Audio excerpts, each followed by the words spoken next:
to the channel G17 Collectibles.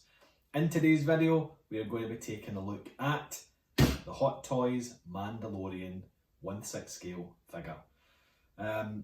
This is super exciting for me because I've been looking forward to this figure since Hot Toys released it, God knows, about over a year ago. And it is the Season 1, Episode 1/2 pre-Beskar armour version, also known as the OG Mando. And we're going to have a look at this, open it up, take a look at what's inside the box, and get some posing done of the figure. If you're new to the channel, please do go and check out some of the back catalogue of videos where you can see some of my collection that I've amassed over the last 10-20 years. If you like what you see, please do give me a thumbs up. Support's always appreciated and it encourages me to do more. And if you haven't already subscribed, hit that subscribe button. New videos at least weekly coming up on the channel. So without further ado, let's dive in and take a look at the Mandalorian figure. Okay, so let's start first of all with the box. It's what we come to expect from a Hot Toys Star Wars art box. It has head, shoulders and torso picture of the figure, the usual Star Wars logo, and the cardboard wraparound cigar band across the lid. Really like this style. If you've watched some of the other videos that we've done recently, the Mud Trooper and the Death Trooper, it's the exact same style, and I really like this band that goes around the top lid. You have a picture of the Mando there, you have the Mandalorian logo on that side, and on this side we have the larger from the knees up figure picture on that side. So yeah, I really like this kind of box art. I think it's classy, really nice. And inside, just like all others, we have this nice top art slip that protects the underneath from being seen straight away, I guess. It's quite a nice shot of the figure, kind of action pose. Let's take that off. And here we are, the Mandalorian pre-Beskar armour. Now, the first thing that strikes me straight away is the length of this rifle. I wasn't expecting it to be almost the full size of the figure, and of course that is accurate to the Mandalorian series. But yeah, it's really long. Yeah, it's a really long rifle. Okay, so we've got a bloodied and weathered Stormtrooper helmet. We've got a couple of hands here, tracker, thermal detonator, pistol. Let's take it out. Let's take out the clamshell and see what we've got.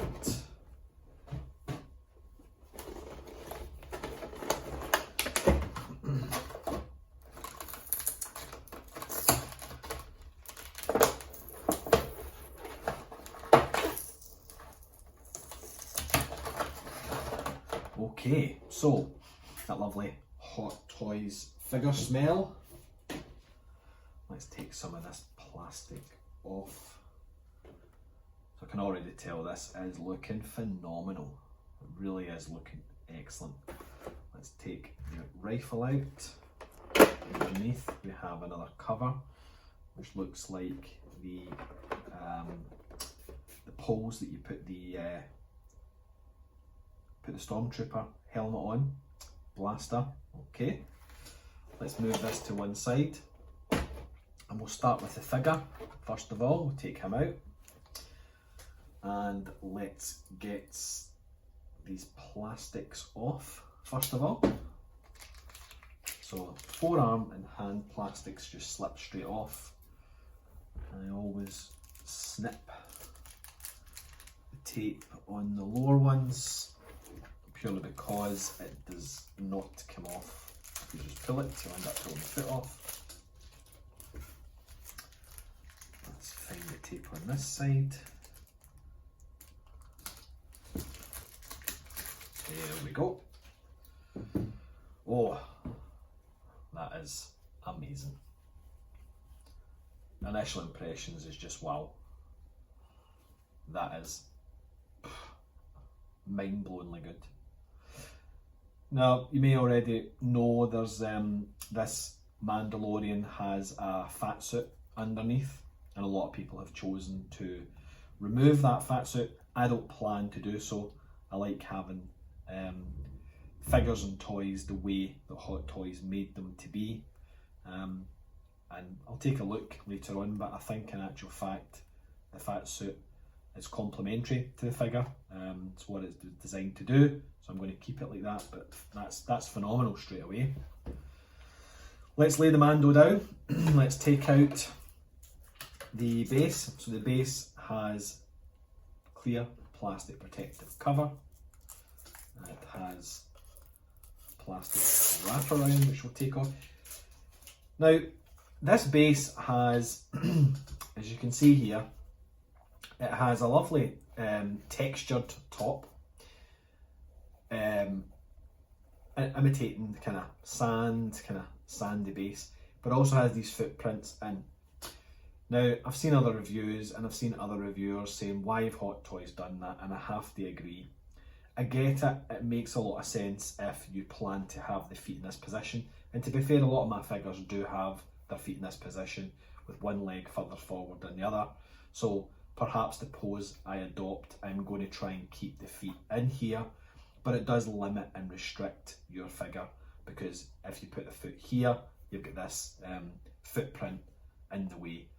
I think it would have made a lot of sense to make this top removable, and it clearly isn't. I dare say it's glued down, so you can pull it off, but you'll be left with a lot of glue residue underneath. Two holes here, I'd imagine, for the spikes to put the Stormtrooper helmet on, and of course you have that Mandalorian plate, chrome nameplate, which is the same as all other Star Wars figures, so it'll fit in quite nicely. So that's the base. We also have the Crotch Grabber. This is an older style of Crotch Grabber. All the Hot Toys I've unboxed recently have had a kind of different style. That's interesting how they went back to a style that they used to use a year or two ago. That's interesting. We'll push that in there just now. We also have in the box two spikes. Bit of foam in that one to protect the point. And here's the other spike, which is considerably larger. Again, wee bit of foam to protect. You'll notice that these are the pins that fit in the base at an angle, so I'd imagine the spikes can lean backwards away from the figure. We also have in the box, let's take the blaster out. Blaster's really, really nice. No moving parts, but you can see it's painted really well.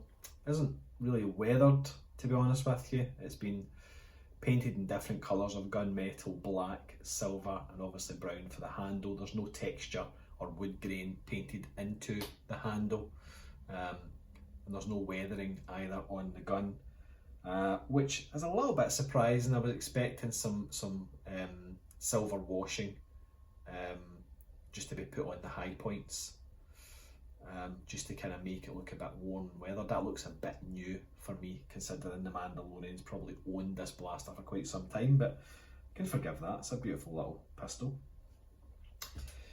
We also have what looks like a different piece of shoulder armour. So that goes on and replaces the shoulder pauldron, which Mando has made with his first Beskar ingot. So that's just velcroed on, so you can just pull that off and you can replace it with the original one. I am going to choose, I believe, to have the Beskar shoulder pauldron, so we'll leave that one off the figure. And we also have this Stormtrooper helmet. Stormtrooper helmet's really nice. This obviously has a square hole in the top for the spike to poke through. It's been really weathered. It's been given a lot of blood staining Those Stormtroopers came to a bit of a horrific end. And it has a bit of material which hangs from the Stormtrooper helmet itself. Now, point to note, there is no internals for this helmet, which is fine because it goes on a spike anyway.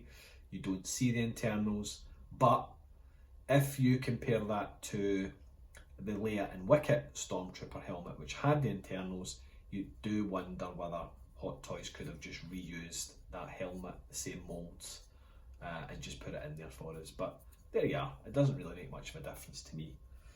That's a Stormtrooper helmet.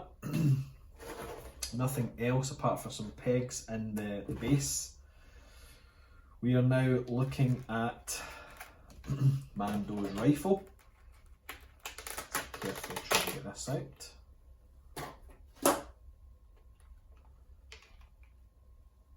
And below that we have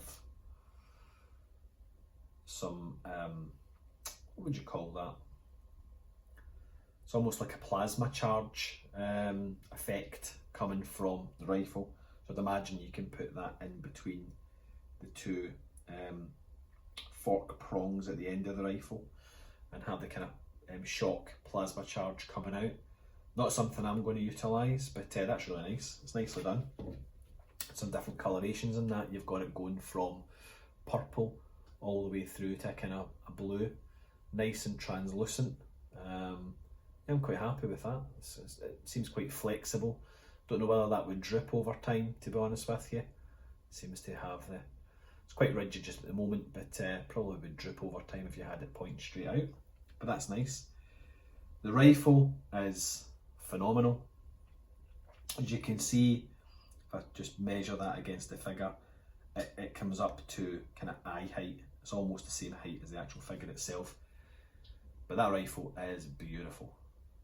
You've got some painted wood grain on the stock, the rifle butt, the rifle stock.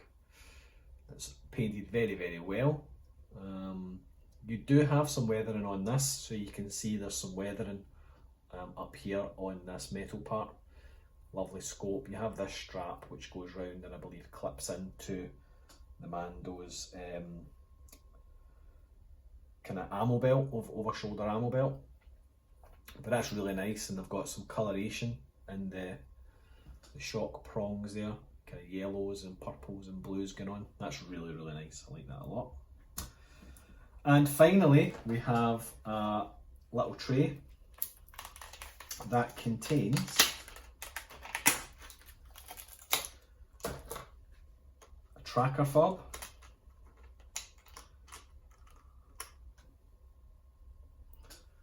there is our little tracker fob. We have a loose thermal grenade or thermal detonator, which is really nice. It's probably magnetic. Imagine it's can fit on somewhere in his belt, but yeah, that's really nice as well. And then we have a number of hands. In the hands we've got two lefts, two rights. You have a really nice hand there for the rifle or blaster plus trigger finger. That's really nicely done, nicely weathered. It's got some weathering on that. So that is a left hand. We have the exact same style of hand but on the right. We have a closed fist right hand. That's nicely done as well. And we have a closed fist left hand, and that's nicely done. And on the figure itself, we have some almost, probably for the holding the rifle without shooting it, just holding it in a normal static pose. But these hands on the figure itself are more than likely for holding the rifle, so they are kind of grasping hands, as I would call them. So that's it, that's all the parts. I am really impressed with the quality of all this. It's a super exciting figure to get. Let's now get him on the stand and put him on the turntable, and we'll have a closer look at the figure at a different angle now, and we'll start to pose him up with the pose I plan to have him in for the collection. Okay, so here we are. I've put the figure together, got him on the stand, and wow. This is instantly one of my absolute favourites. What a job Hot Toys have done on this. It's tremendous. Now, not only do I absolutely love the Mandalorian series and everything about it, the character, the stories, the way it's been filmed, Hot Toys have completely smashed this figure as far as I'm concerned. Everything about it, there's just so much going on, and there's so many posing options. All I've done is I've stuck him on a stand, put it together, put his gun in the holster, put his rifle on his back, just to kind of get the initial figure set up. And what I learned by doing that was had a check of some of the quality, some of the parts, and it's just everything about it's just fantastic. So first thing I did was take the stand out and put these spikes on the stand. Now they are really quite tight to get in the base. You need to take care because they are made of thin, brittle plastic. Tight fit. You can swivel these around once they're in. It's a round peg, so you can swivel the spikes to any angle you want, but they are really delicate at the top. There's not a lot of material here, so you need to be very careful when pushing these into the holes, making sure that you don't take the points off them. Now the Trooper helmet takes a wee bit of accuracy to get it through the hole, but it does just slide down, and because it's a square hole, it doesn't spin on the spike. Now the figure itself, we have a number of things that I wanted to point out. So you have the separate lower leg shin armour separated from the boots. That means the boots can turn and go at different angles, which is great. The holster to get the gun or the blaster into the holster, it does push all the way in. A bit fiddly, but it managed to get it all the way in, and you have this very small leather type strap that just comes down, fits through this piece here, slides through it, and then lies like that. From a mobility perspective, the Mando, because of the fat suit and because of the shoulder pauldrons, doesn't have a great mobility in his arms. He can't really get his arms any further than about to there. Elbow wise, that's fine. Can almost do more than a 90 degree, which is great. The rifle, turn this around so we can see a bit of the rifle, take the cape up. The back of the rifle fits through, and there's very carefully try and separate the two magnets on this. There is a strap on the belt that the rifle feeds through, and the rifle itself has a strap here which plugs into via a very fine and small pin into here, so you can unclip that and clip it back in.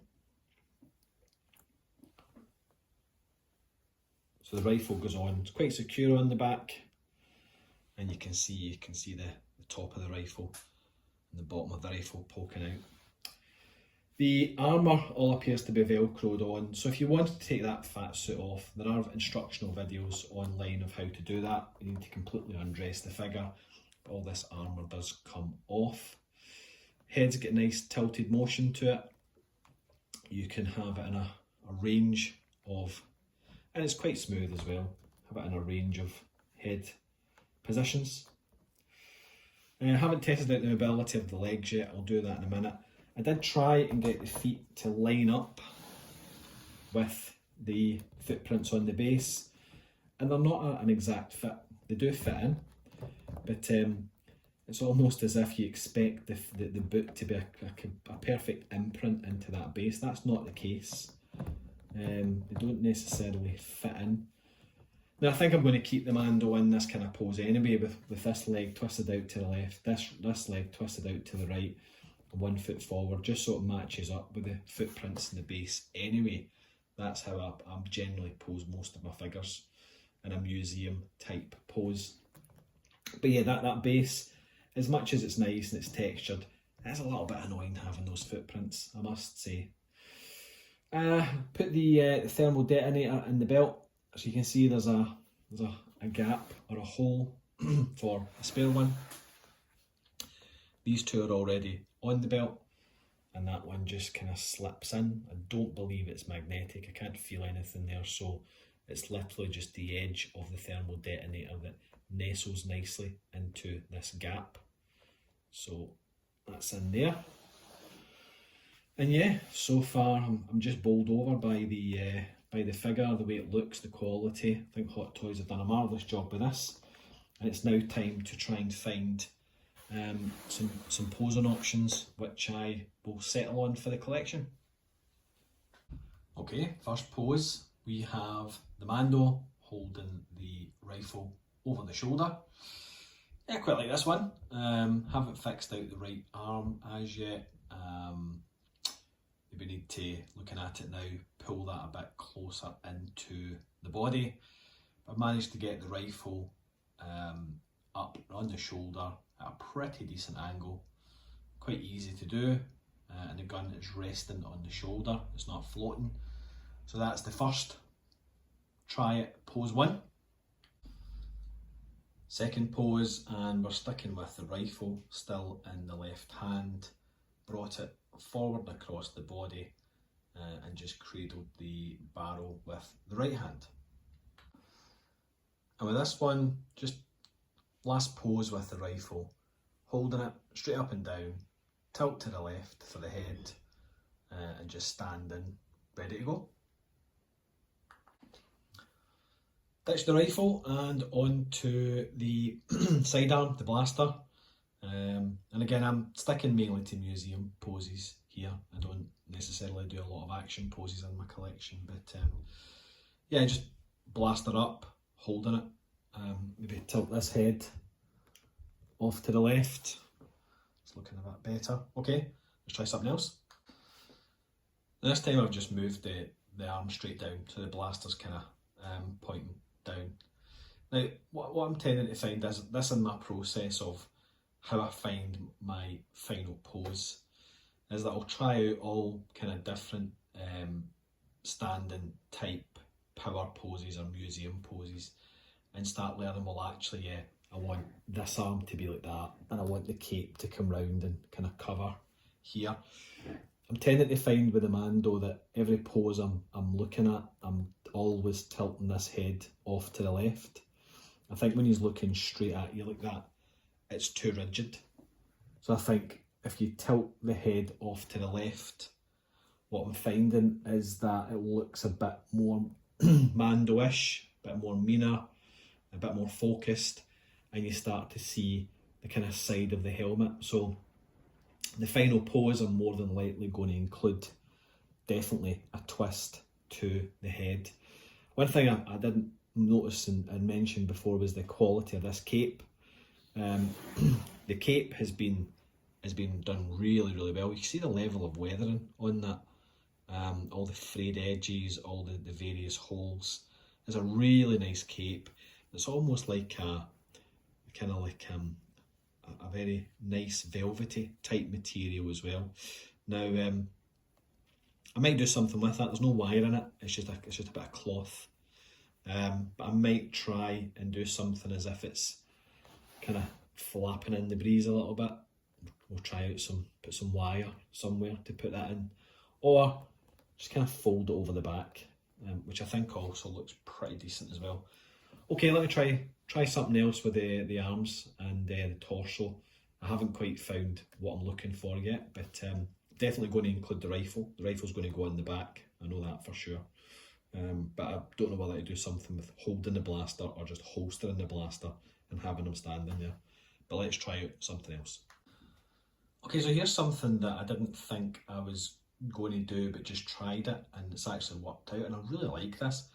So what I've done is I've got the rifle on the back now, so you can see both the top rifle butt or rifle stock, but you can also see the end of the kind of like shock prongs down here.